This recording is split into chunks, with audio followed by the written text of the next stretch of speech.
Shalom, apa kabar anak-anak di rumah? Ibu berharap anak-anak semua di rumah dalam keadaan sehat. Kita bersyukur kepada Tuhan, kembali Tuhan memberikan kita hari serta kehidupan yang baru pada hari ini. Nah, sebelum kita memulai setiap aktivitas kita akan membaca serta merenungkan firman Tuhan. Namun terlebih dahulu kita akan memohon kekuatan dan hikmat Tuhan di dalam doa. Mari kita berdoa. Bapa di surga, kami bersyukur kepadamu pada pagi hari ini, bersyukur atas hari serta kehidupan yang baru kembali Tuhan anugerahkan bagi kami. Di saat ini ya Tuhan, sebelum mengawali setiap aktivitas kami pada hari ini, kami rindu untuk membaca serta merenungkan firman-Mu. Mampukan kami ya Tuhan untuk dapat memahami firman-Mu pada saat ini. Ampuni salah dan dosa kami, terima kami datang berdoa di dalam nama Tuhan Yesus. Amin. Nah, anak-anak, bahagian firman Tuhan yang akan kita baca dan renungkan bersama pada hari ini dipilih dari kitab Yohanes pasalnya yang ke-13 ayat 1 sampai ayatnya yang ke-15. Kitab Injil Yohanes pasalnya yang ke-13 ayat 1 sampai ayatnya yang ke-15. Ibu akan membacakannya untuk anak-anak semua. Silakan perhatikan Alkitabnya dan ikuti di dalam hati. Yesus membasuh kaki murid-muridnya. Sementara itu, sebelum hari raya Paskah mulai, Yesus telah tahu bahwa saatnya sudah tiba untuk beralih dari dunia ini kepada Bapa. Sama seperti Ia senantiasa mengasihi murid-muridnya, demikianlah sekarang Ia mengasihi mereka sampai kepada kesudahannya. Mereka sedang makan bersama, dan iblis telah membisikkan rencana dalam hati Yudas Iskariot anak Simon untuk mengkhianati Dia. Yesus tahu bahwa Bapanya telah menyerahkan segala sesuatu kepadanya, dan bahwa Ia datang dari Allah dan kembali kepada Allah. Lalu bangunlah Yesus dan menanggalkan jubahnya. Ia mengambil sehelai kain lenan dan mengikatkannya pada pinggangnya. Kemudian Ia menuangkan air ke dalam sebuah basi dan mulai membasuh kaki murid-muridnya, lalu menyekanya dengan kain yang terikat pada pinggangnya itu. Maka sampailah Ia kepada Simon Petrus. Kata Petrus kepadanya, "Tuhan, Engkau hendak membasuh kakiku?" Jawab Yesus kepadanya, "Apa yang kuperbuat engkau tidak tahu sekarang, tetapi engkau akan mengertinya kelak." Kata Petrus kepadanya, "Engkau tidak akan membasuh kakiku sampai selama-lamanya." Jawab Yesus, "Jikalau aku tidak membasuh engkau, engkau tidak mendapat bagian dalam aku." Kata Simon Petrus kepadanya, "Tuhan, jangan hanya kakiku saja, tetapi juga tangan dan kepalaku." Kata Yesus kepadanya, "Barang siapa telah mandi, ia tidak usah membasuh diri lagi, selain membasuh kakinya, karena ia sudah bersih seluruhnya. Juga kamu sudah bersih, hanya tidak semua, sebab ia tahu siapa yang akan menyerahkan dia. Karena itu ia berkata, tidak semua kamu bersih." Sesudah Ia membasuh kaki mereka, Ia mengenakan pakaiannya dan kembali ke tempatnya. Lalu Ia berkata kepada mereka, "Mengertikah kamu apa yang telah kuperbuat kepadamu?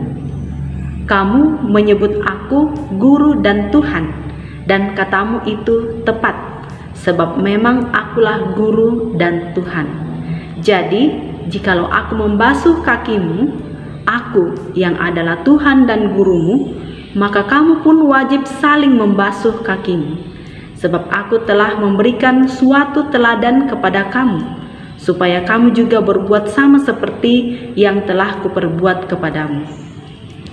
Sampai sedemikian jauh pembacaan firman Tuhan pada hari ini.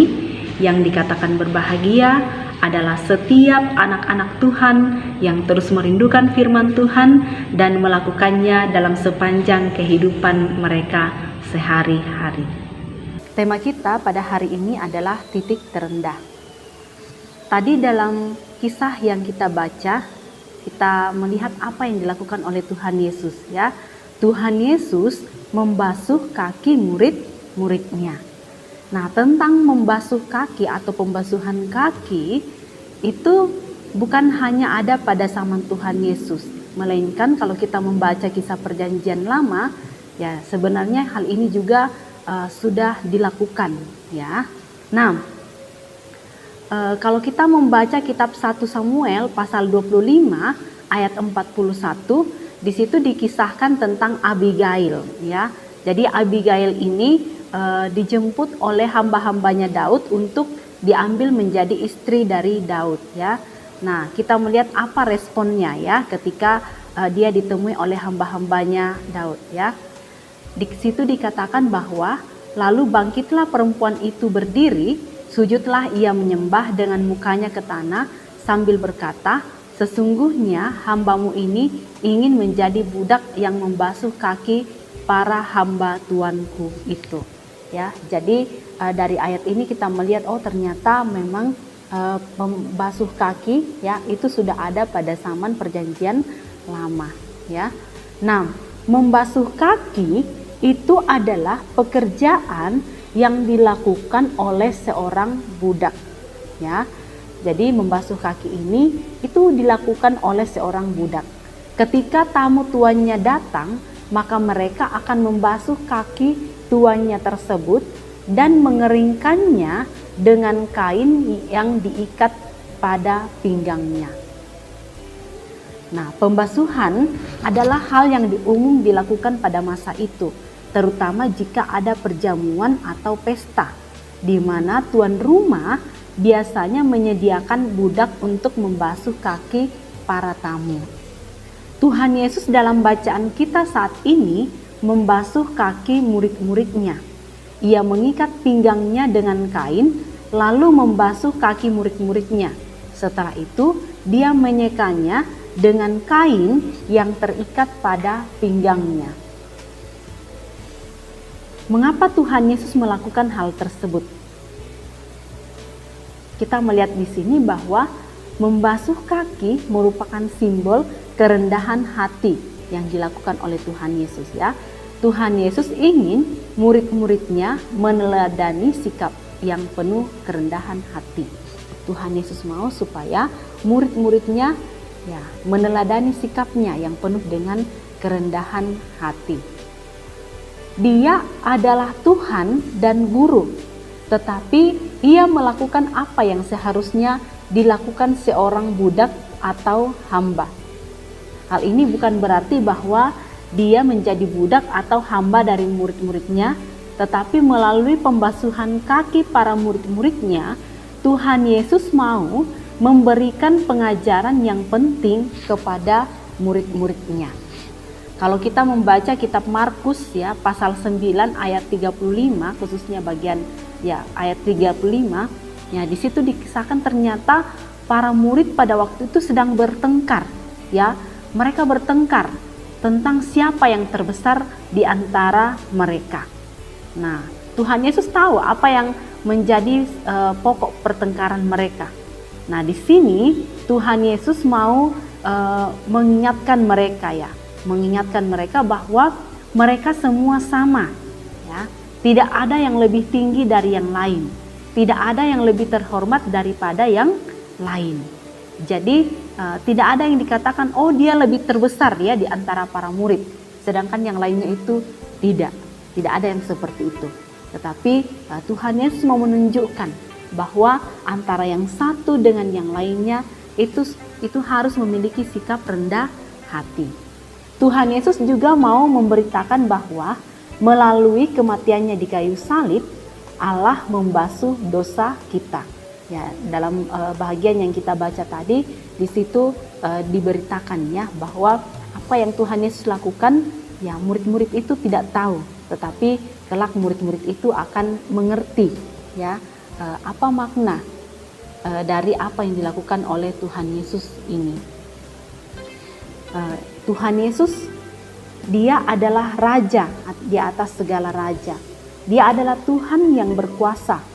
Tapi dia rela datang ke dalam dunia, meninggalkan tahtanya, bahkan merendahkan dirinya, mati di kayu salib untuk menyelamatkan manusia karena kasihnya yang besar bagi dunia ini.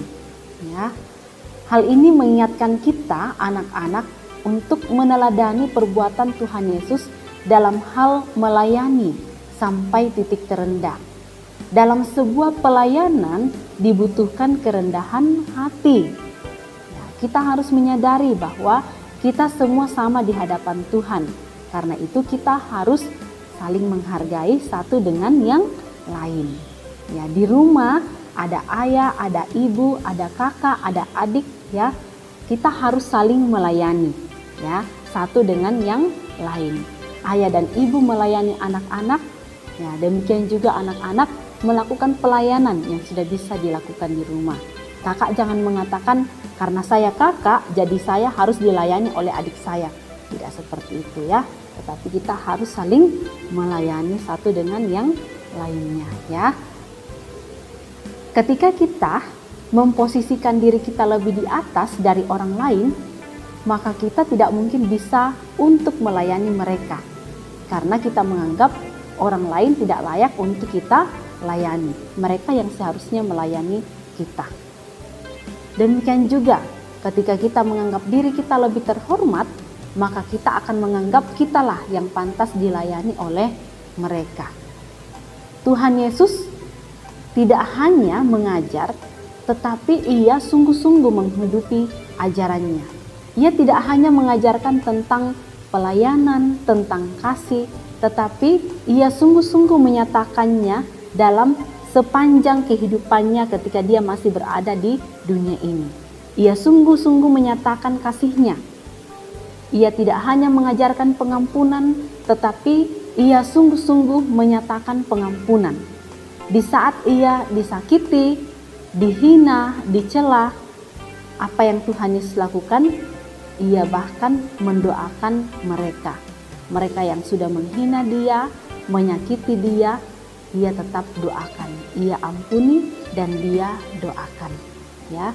Nah, kisah ini juga mau mengingatkan kita tentang pelayanan terbesar yang Tuhan Yesus lakukan di atas kayu salib. Dia tidak berbuat dosa, tetapi ia justru memberikan nyawanya. Hal ini dilakukan semua karena cintanya kepada kita. Ya, tadi murid bertanya, ya, dia menganggap bahwa Tuhan Yesus tidak pantas, ya, tidak layak untuk membasuh kakinya, ya. Tetapi Tuhan katakan, barang siapa jikalau aku tidak membasuh engkau tidak mendapat bahagian di dalam aku. Hanya melalui pembasuhan yang dilakukan oleh Tuhan Yesus di kayu salib, kita memperoleh bagian di dalam kerajaan surga. Ya, jadi melalui pengorbanan Tuhan Yesus di kayu salib yang akan kita kembali peringati, ya, pada hari Jumat yang akan datang, ya, kita diingatkan, ya, bahwa hanya melalui pengorbanan Tuhan Yesus kita dibasuh dari dosa-dosa kita. Kita diampuni dan kita mendapat bahagian di dalam kerajaan Allah. Jadi semuanya dilakukan oleh Tuhan Yesus itu karena cintanya kepada kita. Tuhan Yesus ingin kita meneladani Dia dalam hidup kita. Melalui firman-Nya kita terus dituntun untuk menjadi serupa dengan Dia, melakukan apa yang telah Ia ajarkan kepada kita. Inilah yang harus terus kita ingat sebagai anak-anak Tuhan. Dalam menjalani kehidupan kita ke depan, Tuhan Yesus mengingatkan kita untuk senantiasa meneladani Dia dalam sepanjang kehidupan kita. Khususnya firman Tuhan yang kita dengarkan pada hari ini mengingatkan kita untuk memiliki kerendahan hati. Kita harus menghargai satu dengan yang lain, melayani satu dengan yang lain dengan penuh kasih. Anak-anak di rumah juga bisa menyatakan pelayanan kepada orang-orang yang ada di rumah, ya, lewat hal-hal yang sudah bisa anak-anak lakukan. Contohnya membantu orang tua di rumah, ya, melayani adik ketika dia membutuhkan sesuatu, ya itu juga adalah contoh-contoh sederhana dari pelayanan yang bisa anak-anak lakukan. Harus ingat bahwa kita semua sama di hadapan Tuhan. Ya, tidak ada yang lebih terhormat, tidak ada yang lebih penting, yang terbesar, tetapi kita semua sama di hadapan Tuhan. Tuhan Yesus mau kita memiliki kerendahan hati. Dengan demikian kita bisa menyatakan pelayanan kepada orang-orang yang ada di sekitar kita dengan baik. Kiranya dalam sepanjang kehidupan kita ke depan, kita terus mengingat firman Tuhan dan melakukannya, sehingga nama Tuhan senantiasa dipuji dan dimuliakan. Dimuliakanlah Tuhan dalam hidup kita. Amin. Mari kita bersyukur atas firman Tuhan yang telah kita dengarkan bersama. Mari kita berdoa. Bapa di surga, kami bersyukur kepadamu atas firman-Mu yang boleh kami dengarkan pada pagi hari ini. Kami boleh diajar oleh firman-Mu ya Tuhan, untuk senantiasa meneladani Engkau dalam sepanjang kehidupan kami. Tolong kami Tuhan untuk memiliki sikap rendah hati, sama seperti yang telah ditunjukkan oleh Tuhan Yesus kepada kami. Dan biarlah Tuhan, dalam sepanjang kehidupan kami memegang teguh firman-Mu ini. Dan juga ya Tuhan, kami sungguh-sungguh dapat saling menghargai satu dengan yang lain. Terlebih ya Tuhan, kami senantiasa diingatkan akan karya penebusan-Mu di kayu salib. Engkau telah membasuh dosa-dosa kami, sehingga kami mendapat bahagian di dalam kerajaan-Mu. Kami bersyukur ya Tuhan, dan biarlah firman-Mu ini tidak hanya kami renungkan pada saat ini saja, tetapi sungguh-sungguh dapat kami renungkan dalam sepanjang kehidupan kami.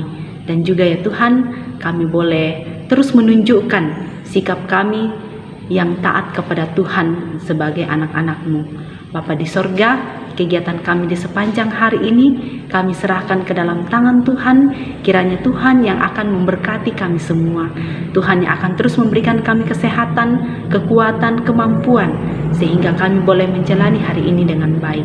Ampuni salah dan dosa kami. Terima kami datang berdoa di dalam nama Tuhan Yesus. Amin. Demikianlah devosi kita pada pagi hari ini. Selamat beraktivitas, tetap jaga kesehatan. Tuhan Yesus memberkati kita semua. Kaulah kerinduanku, Kau cinta sejati.